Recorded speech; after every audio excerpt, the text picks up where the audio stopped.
On est aujourd'hui le 22 dans le mois d'Elul et on va parler aujourd'hui des 12 mois exactement depuis le 22 Tishrei de l'année dernière, ce qui veut dire Simchat Torah en hébreu ou le 7 octobre en laïque. Et ce jour-là, il y a eu 1145 personnes qui ont été assassinées, tuées, violées. Et aujourd'hui, il y en a des milliers de familles qui ne peuvent même pas monter dans la tombe de leurs proches, ou qu'il n'y a pas de tombe, ou qu'il y a des tombes, mais plus que la moitié du pays, il est sur alerte, il ne peut même pas aller dans la tombe. Alors si on analyse, c'est passé exactement 12 mois, un an. Même nous, à Natania, on a eu un réveil, parce que pendant un an, on n'était pas, on était, on va dire, tranquille. Et ce matin, vous êtes tous réveillés à 6h30 avec les alertes, et même en ce moment, ça bombarde un peu partout. Qu'est-ce qu'on peut analyser? Qu'est-ce qu'on a eu pendant cette année? Alors, on ne sait pas où on va, mais on sait qu'on a une mission à faire. Et je pense que c'est le message pour aujourd'hui. Que chacun de nous, aujourd'hui, prend quelques minutes de penser à toutes ces personnes-là, à toutes ces familles, à tous ces centaines de milliers qui n'ont pas de maison depuis un an, qui ne peuvent pas retourner chez eux. À tous les millions, cette fois-ci, qui ne dorment pas la nuit en ce moment. Il y a des missiles, ils se lèvent 2h, 3h du matin, ils courent, on ne sait pas où on va.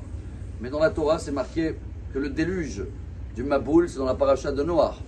Le Maboul, ils appellent ça, eux, depuis un an, le déluge d'El-Aqsa. Tofanna, en araméen. Et il s'est terminé quand? Vatana Hateva, le 7e mois. Comme ça, il dit Rabbi Elimelech de Lijensk, un grand rabbin, déjà il y a 200 ans, il disait que même s'il y a le déluge autour, le 7e mois, c'est le mois de Tishrei. La Teva, ce qui nous sauve, la Teva, c'est bien sûr aussi la prière aussi, c'est les mêmes mots. L'arche, elle s'est posée dans le 7e mois. On est au bord du 7e mois. C'est quoi Chodesh Hashevi? C'est Tishrei. Donc si on savait Rosh Hashanah de l'année dernière, qu'on pouvait passer une année comme ça, je suis sûr que les prières, ils auraient été d'une autre manière. On aurait moins pensé à nous égoïstement, chacun avec ce qu'il a besoin. On aurait plus pensé au clan Israël. Donc là, c'est notre mission.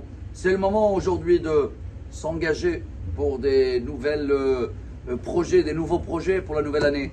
Chacun, il sait dans quoi il peut rajouter. On l'avait déjà partagé. Chacun, il peut rajouter 3 minutes d'études.